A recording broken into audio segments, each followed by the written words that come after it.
All right, this one we're gonna have to rewrite. So far, I have only given you ones that are factored. Now I'm gonna throw in a few that you have to factor yourself. Do you see that 1/2 that's in front of the X there? You're gonna have to factor that out. Also, do you see that one that's out front? You all with me here?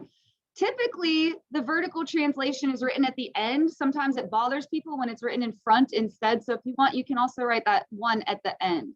But we're gonna need to rewrite this function.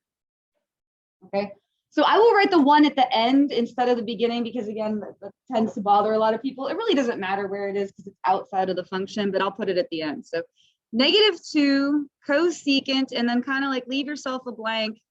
And then we're gonna put that one at the end for the vertical translation. So the stuff that's inside, you have to factor out the 1/2. Some of them I'm gonna give to you factored and some of them you're gonna have to do it yourself. So we're gonna factor out the 1/2. So put a 1/2, put some parentheses, and we're gonna divide out the 1/2.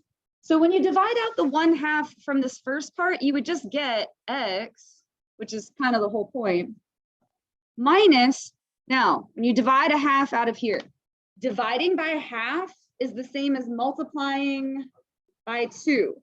So if you take pi/4 and times it by 2, that will give you 2 pi/4, and that will reduce to what?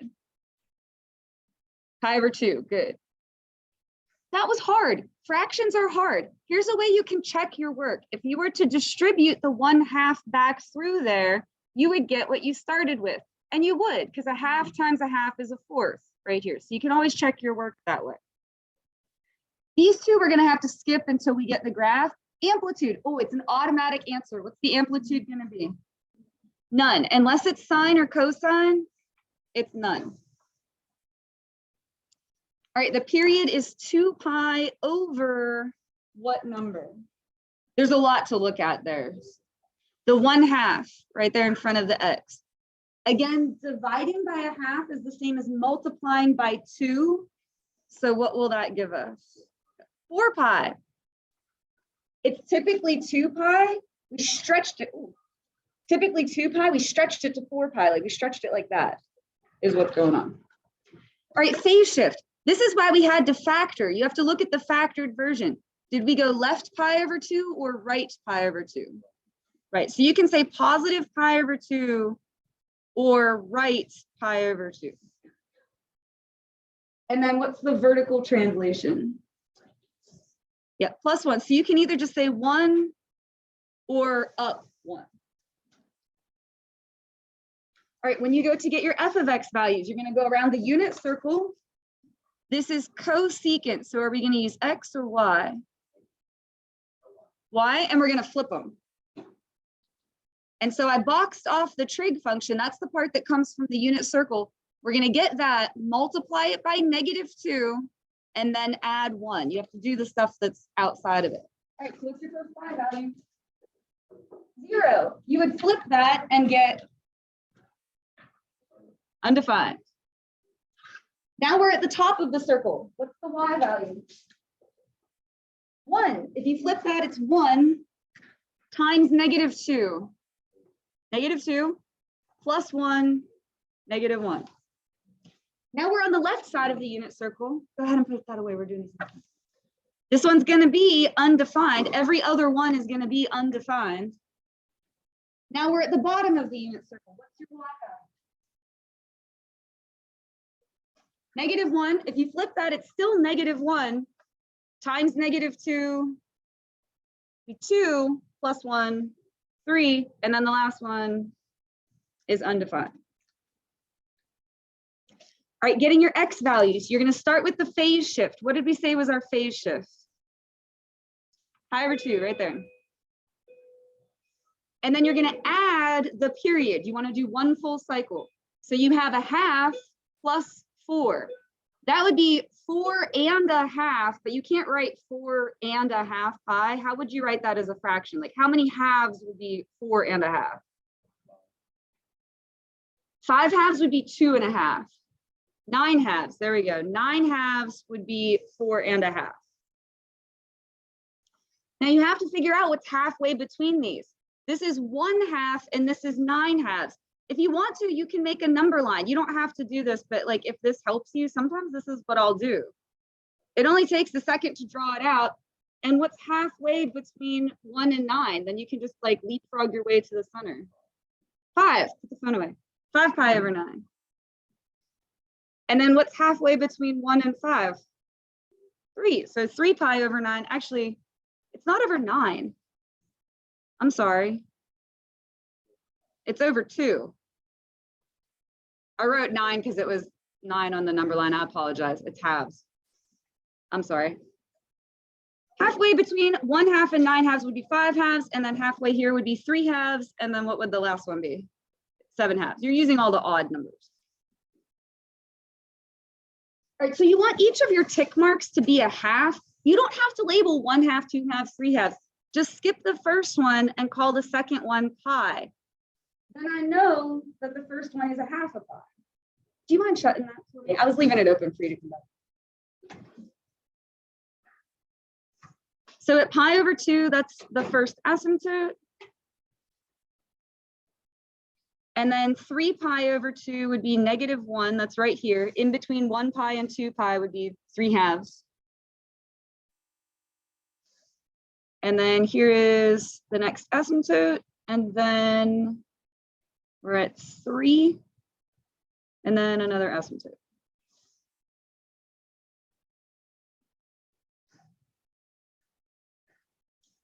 So this is one cycle of the graph. And I just want you to continue it for one more. So you should show 2 smiley faces and 2 frowny faces. And that's, again, just showing me that you can keep the pattern going.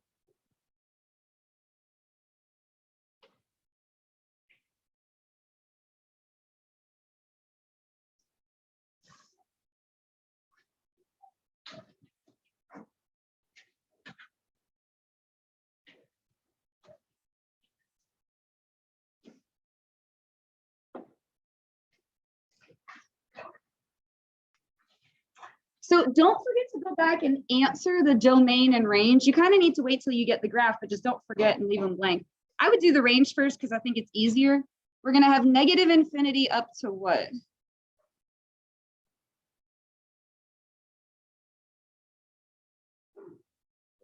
-1. Union. And then you have this like missing part. We're going to pick back up at 3. So 3 to infinity. These are probably like the weirdest looking graphs ever. They're cool though. All right, domain, all x except for all the asymptotes, which there's an infinite number of them, so that's tough. You take the first positive one. So where's the first positive one? Pi over 2, good. Plus, however often they happen. These are 4 tick marks apart, like every 4 tick marks, you get another one. And we made each tick mark worth a half. So every 4 halves apart, which 4 halves would be 2. So every 2 pi, you get another one. So every 2 pi n.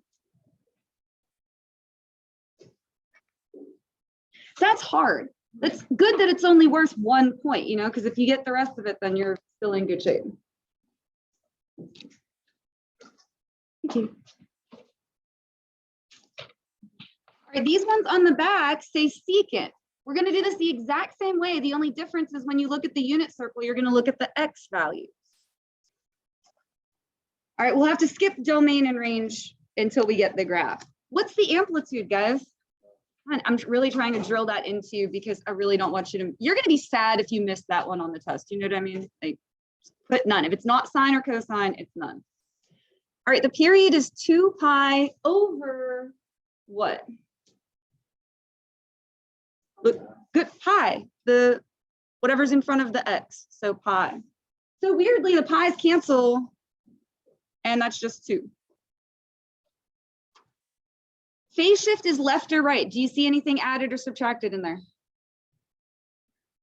No, so 0 or none. And then the vertical translation, do you see anything added or subtracted outside? Nope, so 0 or none. So again, for these values, you're going to go and get the x values and flip them. So what's your first x value? 1. Flip that, it's 1. And then you have to do whatever's outside the function. So you'd have to multiply it by a half. So 1 times a half is 1/2. Now you're at the top of the circle. Is 0. When you flip that, you get undefined. Now we're on the left side of the circle. It's -1. Flip that, it's still -1, but you have to times it by a half. So -1/2. And my hope is once you get here, you wouldn't have to keep looking at the circle. You could just keep the pattern going. What's the next one going to be? Undefined and then 1/2. Like just keep it going. All right, first box is the phase shift. Conveniently, that was 0. It's always really nice when that's 0, 0 pi. And then you add the period, which is 2. Oh, you know what? Actually, we don't need the pi. The pi canceled in this one. It's actually just flat out 0. The pi is canceled out for that.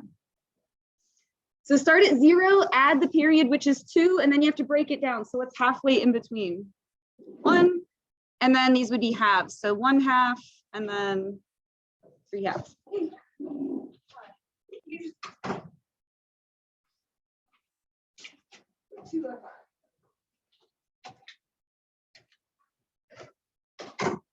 All right, so we want each tick mark to be a half. So just skip the first one and call the next one 1. If you just label every other one, you don't have to do all of them.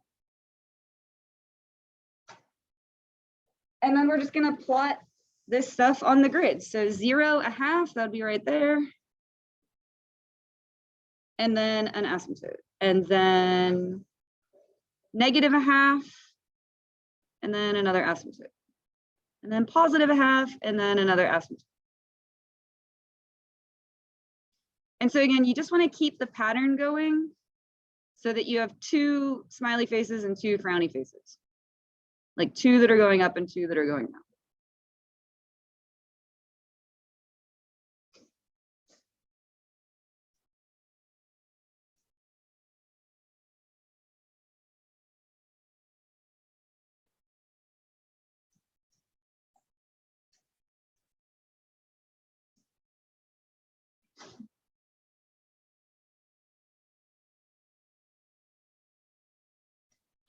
All right, so the range sweeping downwards to upwards, it'll be -infinity to -1/2, and then union 1/2 to infinity. You're just missing that little bit that's in between.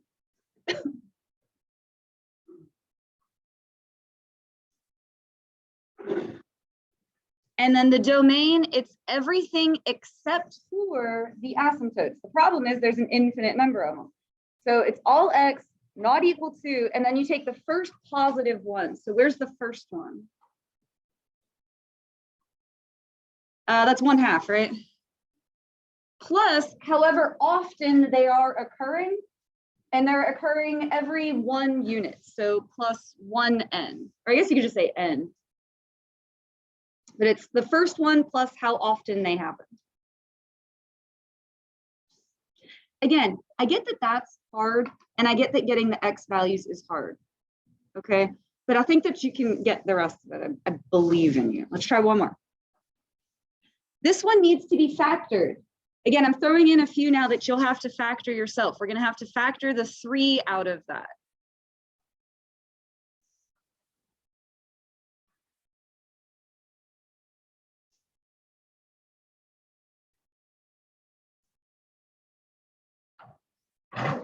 All right, so we need to factor the 3 out of that. So put 3 and then start a parenthesis. And we're going to put what's left once we divide out the 3. So that would be x, which is kind of the whole point of that first part, just have an x left. Good. If you're dividing by 3, it will just be pi over 3. The way you can check that is if you were to distribute the 3 back through there, you would get what you started with. And you would, because the 3's would cancel, it would just be pi. All right, so what down here can we answer? All right, what's our vertical translation? Down 1, or you can just say -1.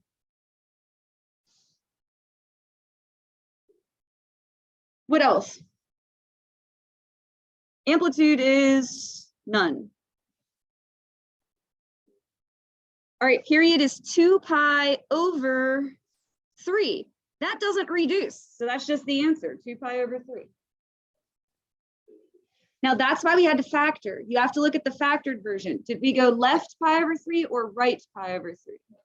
Left. So you can say negative pi over 3 or left pi over 3. Domain and range we're gonna have to wait on. You need the graph for that. All right, so we are doing secant. We're gonna go and get all the x values and flip them and then subtract 1. Those are first x values. 1. Flip that, it's 1 minus 1, 0. Without even looking at the circle, what's the next one? Divide. That's because this is 0 here. Now we're over here, it's a negative 1. If you flip that, it's still negative 1 minus 1, negative 2, and then undefined, and then 0.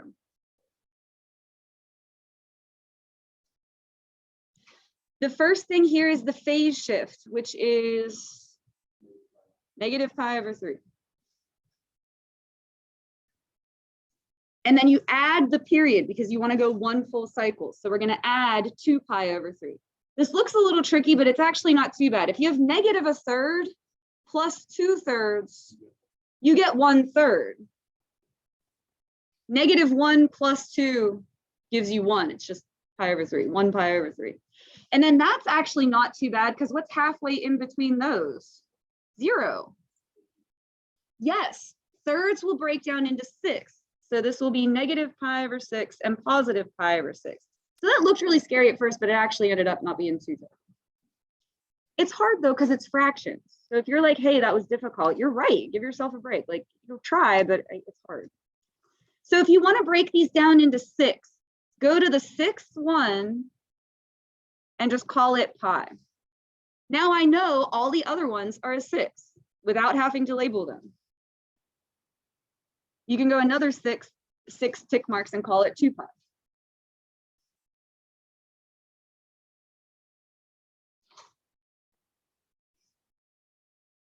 All right, so then graphing these. Negative pi over 3, that would be negative 2, 6. So you'll have to go to the negative second tick mark, that's 0. And then an asymptote. And then negative 2, and then an asymptote. And then 0, and then another asymptote. And again, you just need to keep going until you get 2 that face up and 2 that face down.